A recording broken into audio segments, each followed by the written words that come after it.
Atenção! Começa agora uma teleaula de Física do ensino médio. Você vai assistir a teleaula de número 35. Bons estudos!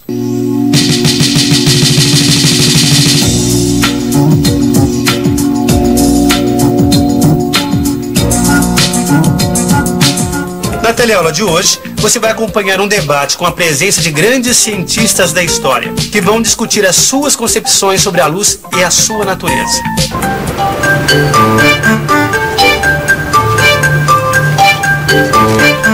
Rosinha, eu tava doida pra te encontrar. Eu vi uma coisa muito legal nesse fim de semana. Nossa, que entusiasmo, Maristela. O que foi que você viu? Olha só, lembra daquele meu amigo Ernesto? Então ele fez uma peça de teatro. Não, era um texto super criativo que tentava descrever a natureza da luz. Nossa, então me conta, porque essa semana eu vou ter um provão justamente sobre ondas e ótica. Escuta, como é que é a peça? Olha só, era a história de um entrevistador que tinha uma nave que podia caminhar através do tempo. Olha só, deste modo, ele pôde reunir vários cientistas num grande debate. Então imagina, grandes homens que morreram há muito tempo atrás, em séculos diferentes, reunidos no mesmo palco. Não, o Ernesto, meu amigo, fez o papel do entrevistador, foi o maior sucesso na escola. Tá bom, então me conta, mas me conta desde o comecinho. Tá bom, olha só, o primeiro entrevistado foi nada mais, nada menos do que Galileu. Uau! Meus amigos, vamos iniciar nesse instante um debate verdadeiramente histórico. E o objetivo dele é procurar entender o que é a luz. Para isso, nós vamos contar com a colaboração de cientistas eminentes de várias épocas que se defrontaram com esse difícil problema. Em primeiro lugar, vamos procurar discutir qual é a velocidade da luz. E em seguida passar para a discussão da natureza da luz e esperemos que essa discussão possa realmente nos trazer a luz. Primeiramente vamos ouvir o senhor Galileu Galilei, esse genial pioneiro da física e da astronomia modernas, que nasceu na Itália em 1564. Senhor Galileu, o que o senhor tem a nos dizer sobre a velocidade da luz? Antes de tudo, eu queria agradecer o convite para participar do debate. E devo dizer também que eu não fui o primeiro a se preocupar com o assunto. E outros que estão aqui, que vieram em séculos posteriores, poderão dar uma resposta mais positiva do que eu. Mas o que eu fiz foi o seguinte: subi ao topo de um morro durante uma noite e pedi para que meu assistente subisse em outro morro distante. Nós dois tínhamos lanternas. Bem, eu já estava preocupado com a velocidade da luz e sabia que ela era mais rápida que o som, pois numa tempestade, primeiro vemos um raio, para só depois ouvirmos o trovão. No início, as duas lanternas estavam cobertas. Primeiro, eu descobria a minha e iniciava a contagem do tempo. Quando meu assistente via a luz da minha lanterna, descobria a dele. Logo que visse a luz, marcava o tempo gasto. Foi aí então que eu descobri que a velocidade da luz era infinita, ou muito grande, pois ela voltava num espaço de tempo quase nulo. Muito grande, volta num espaço de tempo quase nulo. Percebo que o senhor Newton está um tanto agitado. Acho que ele gostaria de fazer algum comentário. Com a palavra, então, o senhor Isaac Newton, o gênio científico inglês do século XVII. É um grande prazer poder conversar com o grande pioneiro Galileu Galilei. Mas minha primeira pergunta é simples. Como é que o senhor media o tempo? Meu caríssimo Newton, na minha época, os relógios ainda não eram bem desenvolvidos. Mas nós precisávamos de alguma coisa que medisse os intervalos de tempo iguais. Foi aí que eu decidi usar as batidas do meu coração. E ele bateu apenas uma vez, entre a ida e a volta da luz. Agora eu queria propor uma outra questão.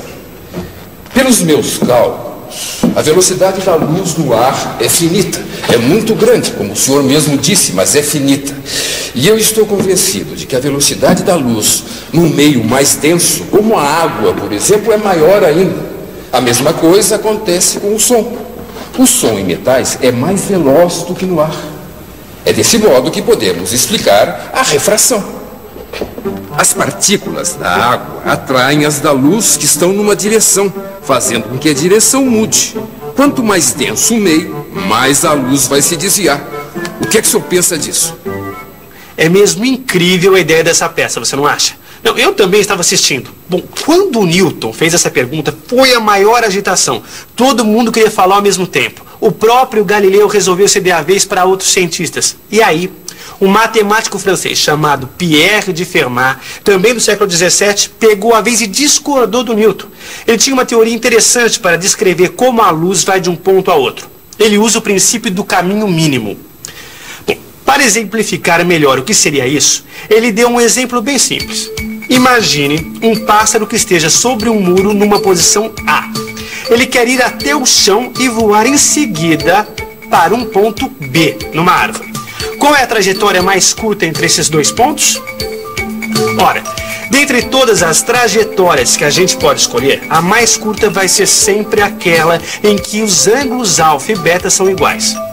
Exatamente como você já viu no caso da reflexão. Para a refração vai acontecer o mesmo, ou seja, a luz anda sempre pelos caminhos mais curtos. Por isso, na opinião de Fermat, nos meios densos, a velocidade da luz vai ser menor que no ar. Aí começou uma grande confusão, todo mundo queria falar ao mesmo tempo, Rosinha. Aí o Ernesto, quer dizer, o entrevistador, teve que colocar ordem na casa. O que eu achei mais incrível nessa peça foi a ideia de mostrar o engenho de tantos cientistas para conseguir, através dos tempos, chegar a conclusões de problemas dificílimos de resolver, né? Mas você não viu nada, Rosinha.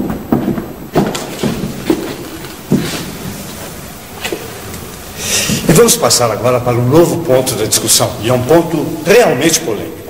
O que é a luz? Qual é a sua natureza? O senhor gostaria de iniciar, Sr. Newton? Perfeitamente. Para mim, a luz é constituída por pequenas partículas que são emitidas pelos corpos. Essas partículas têm tamanhos e formas diferentes. Sei que alguns cientistas, como Huygens, acreditam que a luz seja não uma partícula, mas uma vibração.